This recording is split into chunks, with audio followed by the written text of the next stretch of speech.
Hi everybody, welcome to this week's question and answer video. My name is David, I'm a life coach. I make these videos every single Monday. I'm hoping to help you guys understand your experiences that were traumatic, that were bad, leaving you guys with shame and guilt and self-doubt, things like this. We've got to understand what happened to us. Things that hurt us and confuse us that we don't understand can cause a lot of shame and guilt. So at least you guys here can hopefully learn what happened. Start to decipher what's your fault and not your fault. There's all kinds of bad thinking that we get from this stuff, negative thought patterns. So I encourage all of you to ask questions. If I can help you learn about your experience, give me a chance. Give yourself a chance to do that. Number one is we've got to talk, okay? This stuff is serious, it's complex, and we may not know what happened to us, and we may definitely not know how to get better. There's a lot of professionals out there that don't know how to get better, to get you better. But there's a lot that can, and we've got to talk about this experience. This happened from people doing this to us, and people can help us out of this. That's what we're all here for. This is society, and I know that we all know somebody who's antisocial, but that's not the rest of the society. That's not how most of us are. This might be telling you that. I recommend something every single week. This week I'm going to recommend something you can do about negative thought patterns. Like I said before, when we have been traumatized, we've had these bad negative experiences of abuse and trauma, we come out of these with massive self-doubt, shame and guilt. We're not sure what happened. We don't know if it's our fault. Am I the sick one? Are they? We just don't know. Okay? And this depression and anxiety causes a lot of worrying, negative thoughts that beat ourselves up.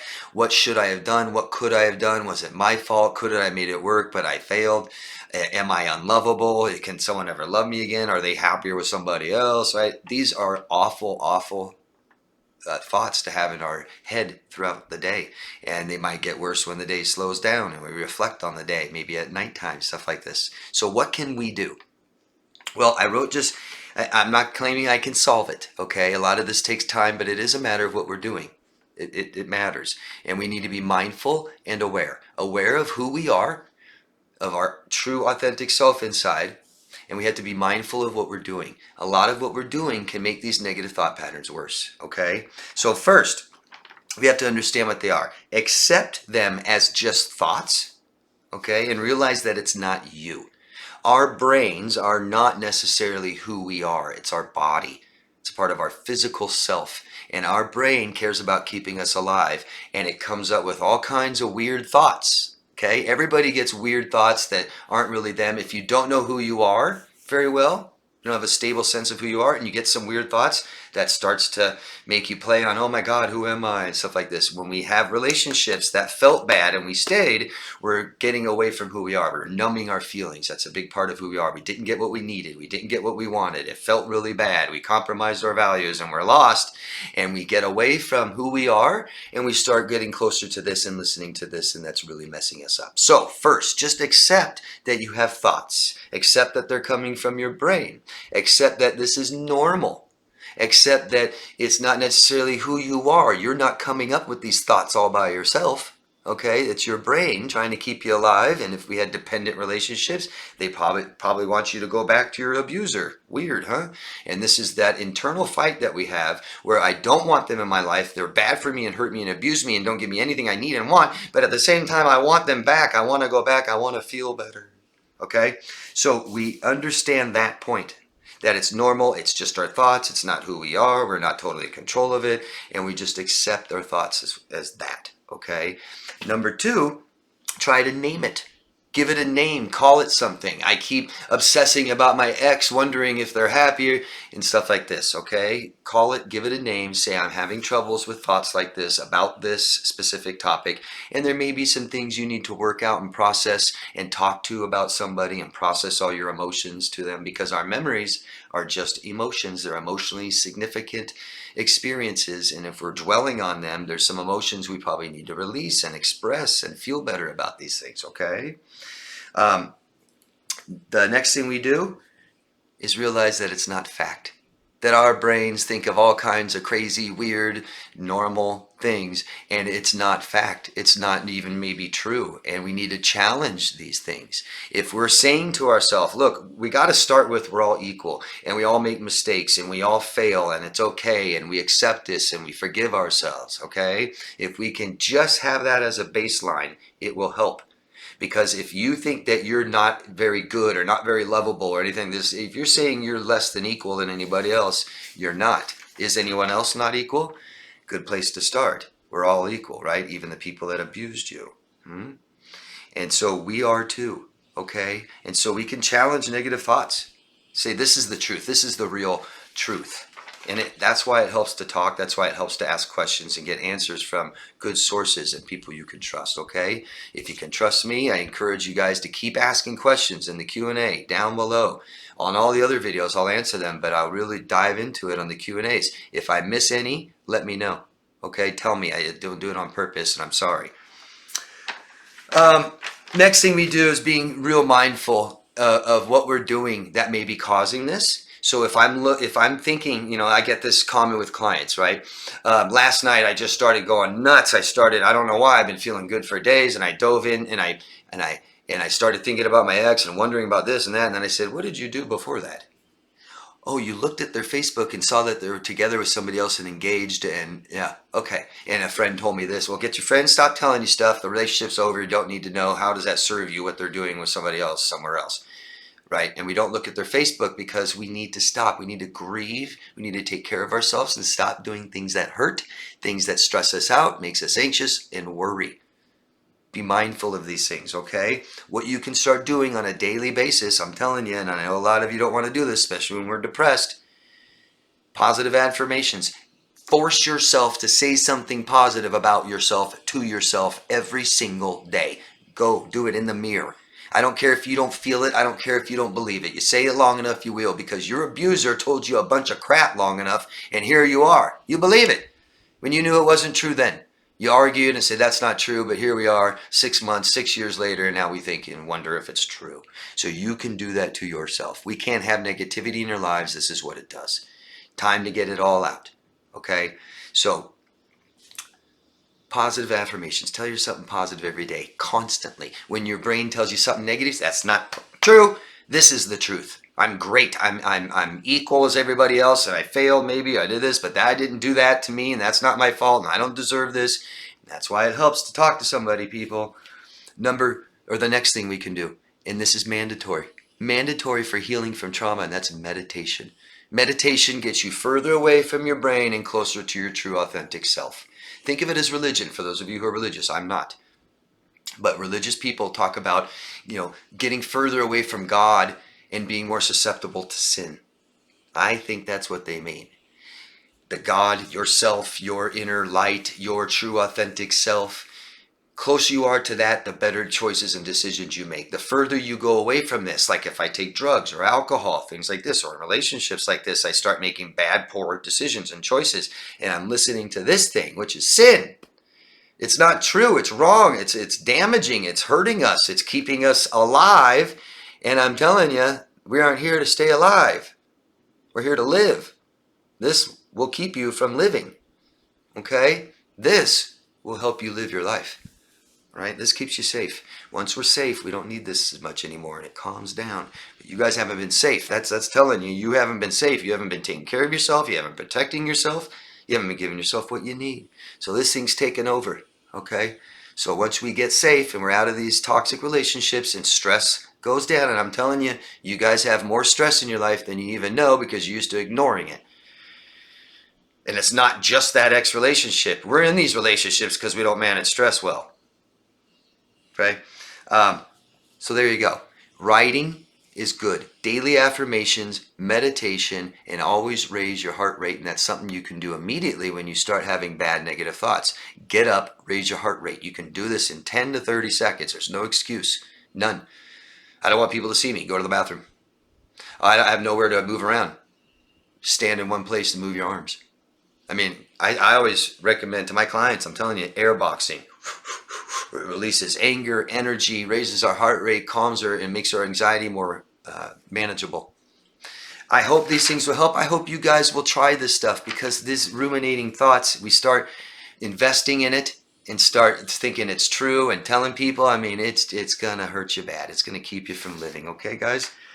All right, let's get into the questions, which are great. Again, like I said, anybody who has questions that I miss, please ask me again. Don't worry, there's no such thing as bad questions. Repetitive questions are great. Then I don't have to bring it up again and again and again. Okay? This one's from Victoria in the Bay Area. Hi, Victoria. Hi, David. I've been free from my ex-narcissist going on 3 years. I spent last night at the neighbor's house with her family cooking enchiladas. David, it was awesome. She kept telling me, you're a blessing to have in my life. My family loves you. I finally feel like I'm on the right path, and it feels awesome. Yay, Victoria. People love you because you're beginning to love yourself. Think about the person you're with that may have hated you. How did you feel about yourself? That's great, Victoria. Thanks for sharing that. I'm reading that for you guys to understand that we all can heal. And there's a life out there waiting for you that you may have never, ever lived yet.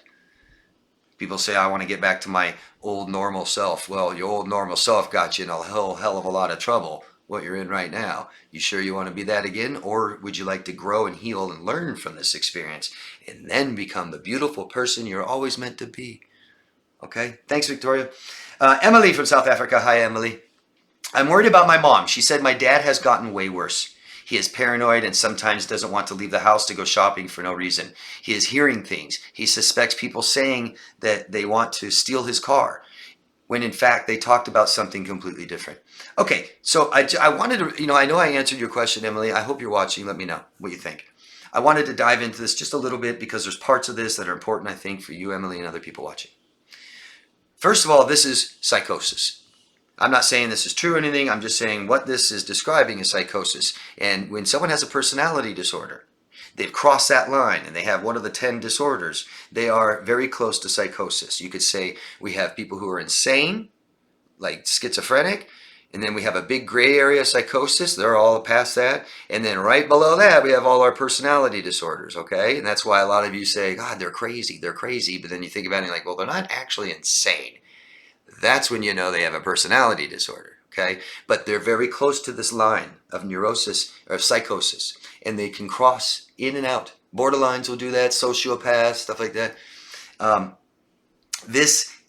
If this is true, this is getting into psychosis, paranoia, hearing things, seeing things, okay? And this can happen with people who have personality disorders that don't get better. They get worse, and they will start going into psychosis, all right? I know Emily. Emily's, for those of you who are new here, Emily's been with us, around us in this community down below for a while now. I appreciate Emily. But I know Emily's family from the questions they've been asking me. And there's a part of me that doesn't believe your mom. Emily's mother is very sick. I'm sorry, Emily. Very, very sick. And so is Emily's dad. And I believe since Emily finally left the house, we got Emily to leave, and Emily took a huge step, something very scary, and left the house and left this toxic family behind. And now mom's saying, oh, dad's doing all this stuff and we need your help and you need to come back. And mom can't regulate herself. Mom can't take care of herself. Mom can't make herself feel better and is very dependent on everybody around her. And you've been the closest one. So now she's reaching out. I can't handle that you're gone is what I hear. I can't handle that you left, Emily. I can't handle that you're not here taking care of us and for us to beat on you and use you as a kicking and punching post. Now that you're not here for dad to do that to you, now dad's doing it all to me. And now I don't have you to rely on and depend on. I have to take care of myself. I can't do it. Because mom can leave. Mom can leave. Mom can divorce dad. Mom can go just get her own place. Mom can walk out the door at least for an hour. Mom needs to start taking care of herself, Emily. And I would, if I were you, Emily, tell mom, leave me alone. Just for right now. When you get it all figured out, give me a call, because there's nothing I can do for you. Sorry, bye. And if you don't like it, leave. Go to a doctor, see a psychiatrist. She needs a psychiatrist and a therapist. And leave dad because dad abuses you. So I'm not here, and there's nobody else that can help you, mom. There's nobody that can help you stay and be abused by daddy. Okay, and I'm definitely not, and I don't like it. It makes me feel bad. Tell her how it makes you feel. This is a great time. You've got open ears now, right? Maybe write mom a letter. Tell her about everything, all your feelings and stuff. She'll be forced to read it. She might leave you alone. I'm sorry, Emily. I can't imagine what that feels like, you know. No matter what, still your dad, still your mom. You're going to worry. Try not to. They both can dad can go get help, and so can mom. Mom doesn't have to deal with dad anymore, and dad can start taking care of his mental health finally for once in his life because it's available. Don't forget, Emily, there's help available for both of them. They're choosing not to. So what the hell are you going to do? I can't help them. You can't help them. Help yourself. You're doing well. Don't stop. Don't get sucked back in. Think of this as drug addicts. It's the same thing. Drug addicts. Emily got clean and left us. Oh, how dare Emily leave us and stop doing drugs. You better come back. You better come back and start doing drugs with us again. That's all it is. It's disgusting. Grown adults won't take care of themselves. Tell them. I mean, they have money for a farm. They have money for all this stuff. How about your mental health? No? Just torture your child instead. I'm sorry, Emily. Let me know what you think of my answer. Willow Green, don't know where you're from. And that's the only thing I want from you guys, bro. Just location. Let us know where you are. Thanks. Willow Green, you've told me, I just can't remember. Thank you for identifying that the therapist who tells you to try harder to fix abusive relationships doesn't know anything about this type of abuse. Run. Extremely common. I've seen it in a lot of child therapists, which just, I mean, it just kills me. It just kills me. It just kills me. And I've known child therapists, I've had them in my family, and they've told me about these situations, and I just want to scream. Parents pay for a therapist, take the child to the therapist, tell the therapist, oh, they're bad. They tell the child you're bad all the time. You're bad for doing anything for yourself. Be here for mom and dad, blah, blah, blah, blah. And then you got a therapist that just cementifies it all, solidifies it and says, yep, the false narrative is true. You don't do anything for yourself or you're selfish and you do everything for mom and dad. Now be good. Mom and dad want you to do this, do it. And then the child says, well, I don't like this. I feel bad. Like, oh, it's okay. All children are like this. This is something we all go through. You just have to suck it up. Blah, blah, blah. Mom and dad take care of you. And it's just ridiculous. It's sad to see. It really is. Really, it's happened to me many times. It's awful. And I've had abusers. I didn't know what was going on. It was so psychological. I didn't understand it, and I was suffering bad. And they're telling me ways to get them back into my life and stuff. Just, God, geez. Be careful where you go get help, but please go get help. Okay, Dave T. Hello, Dave. I don't know where you're from. I'm sorry. Wow, thanks, David. Totally understand that you don't have all the facts, but I sure appreciate your perspective. Question: What do these narcissist people get out of hurting people, intentional or not? What is the reward, or however they think? I wrote down here to release how they feel. They can't take care of themselves. They don't know how to release anger and express it and tell people and describe it. They know how to yell and scream, and they don't know how to ask for what they want. They try to manipulate you and make you guess what they want. They don't even know what they need, but they know they need something. You know, we can feel like when I need something, but what if I don't know what it is? They're hurting inside. Okay, the phrase hurt people" can't be more true. You guys, all of your abusers, and I mean this, all of your abusers have been abused. That's why they do it.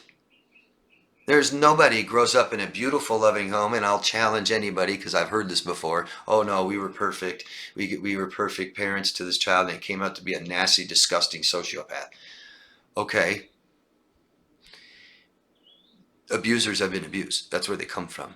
They come from the environment that they create in their adulthood because they're not healed from it, and they don't know, and they won't look at themselves. And that's the biggest problem with personality disorders. If people with personality disorders could all look at themselves and have self-awareness, then they wouldn't be personality disorders anymore. Releasing how I feel. I feel so bad.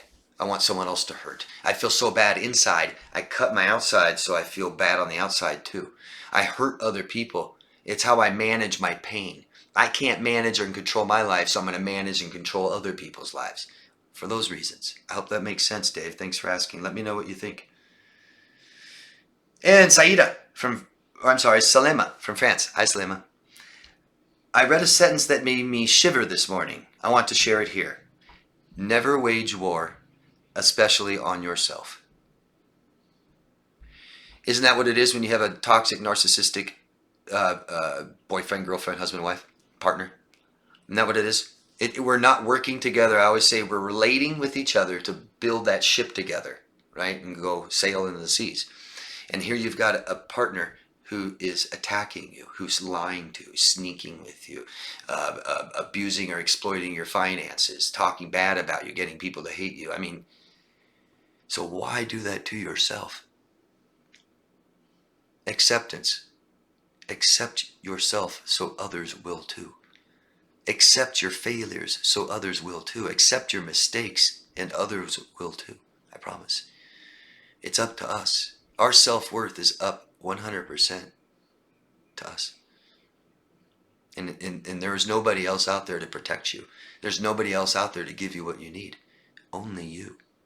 And if we're finding ourselves in these relationships all the time, we're not doing it. We're not protecting ourselves, and we're not making sure we get what we need.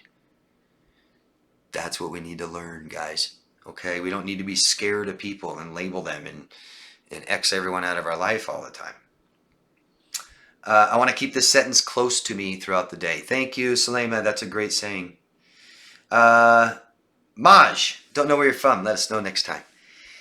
Thank you for your videos. Is it possible to make a video about narcissistic children? I feel like nobody talks about this subject. Who knows? It might help someday. Yeah, I have videos on it. Multiple. I have some playlists. My content videos are all my narcissist videos are. And then I've got videos about borderline, videos about antisocials and histrionics and stuff like this. And I do talk about how narcissists are formed. Now, in psychology, it's not, doctors haven't completely agreed on one thing, because it isn't. It isn't just one, it's not just one way that a child becomes narcissistic or narcissistic personality disorder. Real quick, Maj, real quick. This is a developmental disorder, okay? We develop our personalities as we enter adulthood. So we don't diagnose children with personality disorders. Typically, usually not, because in a way, we're all narcissistic as hell as little children. A lot of us don't finish developing empathy until we're 18, 19, 20. Pretty scary, right? You have high school kids don't even have empathy, not much compassion. You have high school, toddlers that already know how to manipulate, lie, steal, cheat, conscious free. Doesn't bother them. It only bothers them when they get caught, like a sociopath. So try to understand that. Try to understand that they never finish developing into a fully functioning emotional adult. A lot of narcissists are on an emotional level of a 7 or 8-year-old. And that's why they're so frustrating. And that's why they can't do anything for you. Imagine having an emotional relationship, as like an equal with a 7 or 8-year-old. The temper tantrums, the begging, the manipulation, the lying, the cheating, the not very loyal, not much integrity, not much respect. Narcissists. 3 parts make up everybody: genetics, environment that we're brought up in, raised in, our parents, and our culture. The parenting is the biggest. The biggest. A child can be born high in neurosis, okay? And a child could be in a culture that's more narcissistic, like ours is becoming. But that's not what makes someone have narcissistic personality disorder, not without the parenting. And you can have different extremes. So you'll have the spoiled, non-accountable, non-responsible child who didn't have to work and never had to apologize, doesn't matter if they're wrong. And that can look like just the most amazing family until you get in there, until you're there long enough, you start seeing, oh my God, this spoiled little brat. And then it could be the other, total abuse, total nasty abuse, learning how to lie and manipulate to get out of it and stuff, and then keep doing it in adulthood. I think there's a 4th part that makes up who we are, and as we enter adulthood, whether that's teenage years or 20s, we have a choice. We have a choice, and I remember making very, very, very significant choices in my life where nobody else helped me with it. And I said, I'm not going to lie anymore. I'm not going to steal anymore. I'm not going to cheat. I'm going to be respectful. And if there's anything I have to keep a secret, maybe I shouldn't be doing it. And that helped me form who I am with horrible parents. So I think there is a 4th element to that. Personal responsibility. Hope that helps.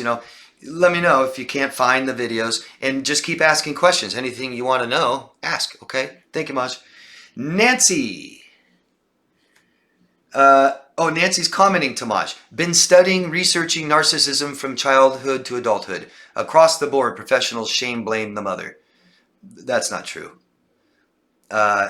Too much, why just the mother? The father too. And it's not about blaming, it's responsibility.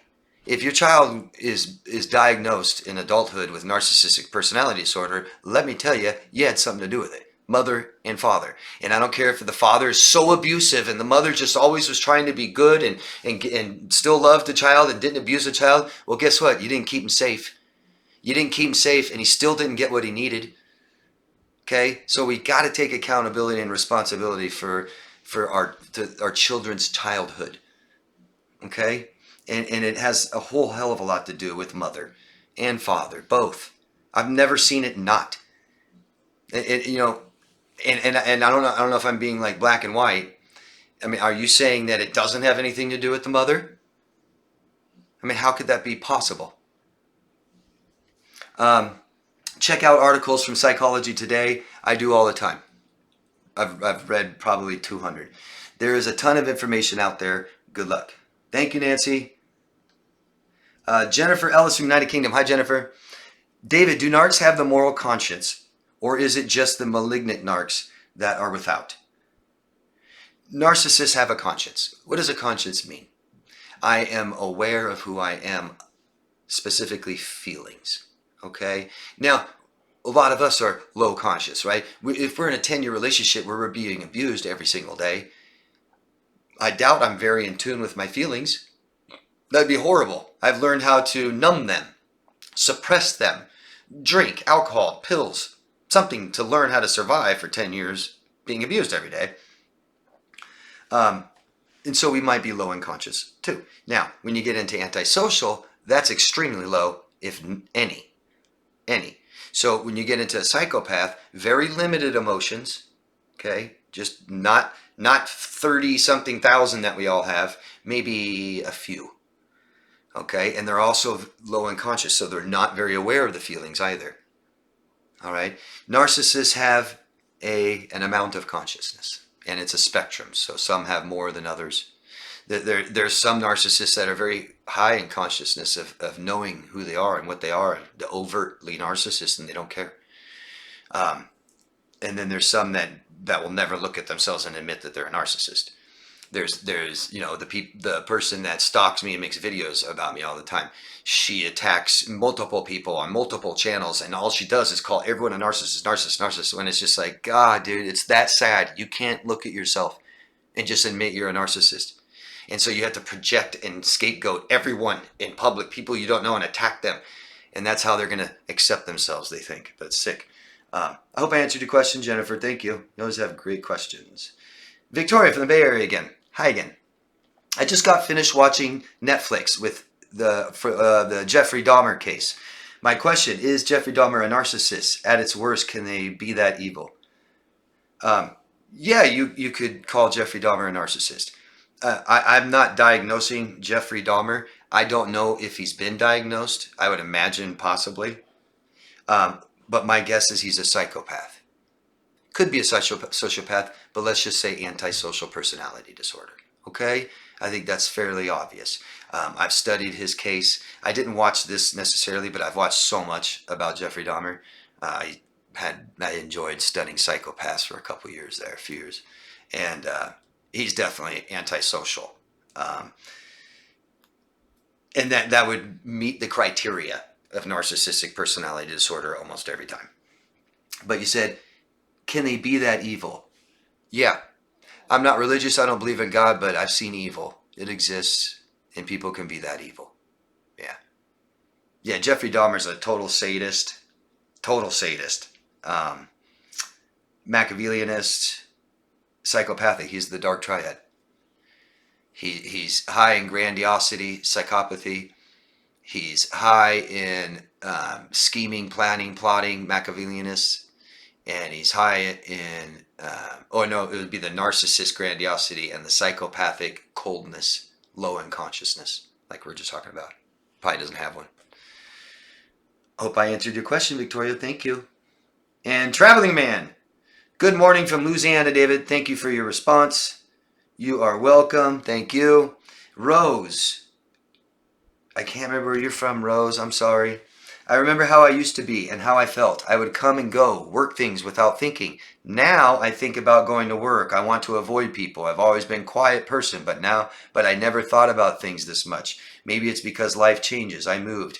My children have all gone, settled down, and so maybe it's change. Or maybe it's the husband that abuses you every day, Rose. Maybe it's that. Or it could be the weather, or your diet changed, or the seasons changing, or it could be you're being abused every day and neglected every day. I'm going to go with that one. Here's you, Rose. Here's everything you emotionally need, want. Here's your feelings. Here's your values, your moral values, honesty, integrity, self-respect. And here's your opinion. Your husband doesn't care about any of these. You're not allowed to have any of these. You're not allowed to express any of these. So where's Rose? Rose is gone. And this is going to make us feel just like this. We want to isolate. Brain takes over, remember? Keeps us safe. How do you keep us safe? Go stick your head in a hole and not come out. Go hide in a cave. Go turn your phone off, TV off, turn the lights off, lock and bar your doors, and just stay there like this. And that's what you're doing. And the thinking and thinking and thinking and thinking, the ruminating. Massive self-doubt. We're buying into our brain. We're in trouble. We're in trouble, Rose. We need help. We need to ground ourselves. We need more consciousness. We need help and support. We need to express our feelings and finally get what we need, what we want, feel better, and be true to our morals. Because if you value, Rose, if you value self-respect and respect for others and honesty and integrity and acceptance and loyalty and things like this, what do you do with those when your husband doesn't value any of those? You pick them up and you throw them away, and that feels very unstable. We need to stabilize, start making things we value principle, start making ourselves feel better, give ourselves what we need and want, and maybe express our opinion to someone who likes it. How about that, Rose? I bet the thinking would go away, and I bet you'd be able to leave your house, actually want to. Be excited about life again. It's your choice, Rose. It's up to you. There's help out here if you want it and need it, okay? I'm not going to ever tell anybody what to do. I'm just going to let you know if you're suffering, there's help available, because I can tell you this for a fact. Everybody on this planet is capable of healing. Everyone. Everyone. Yes, even them. Yes, even that one. Even the one who just, I don't know what to do. Even the people that commit suicide or try to commit suicide, they can heal from their traumas. It's a choice. We choose to be victimized, and we choose to not be victimized. It's up to us, okay? There's help and support out there available for all of you. I encourage all of you to keep asking questions. Give me feedback. Let me know what you think. Keep a dialogue going. I keep this place a very safe place. You guys are safe here to share your experiences and ask questions and be there for each other.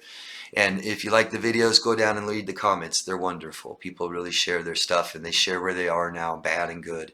It's great. Thank you. That's all the questions, all of you. Thank you very much. Please subscribe to the channel, vote up and down, comment down below. These things help the algorithm and help this grow more. Thank you. Love yourself first, guys. I'll see you again later. Bye-bye. Maybe not. There we go.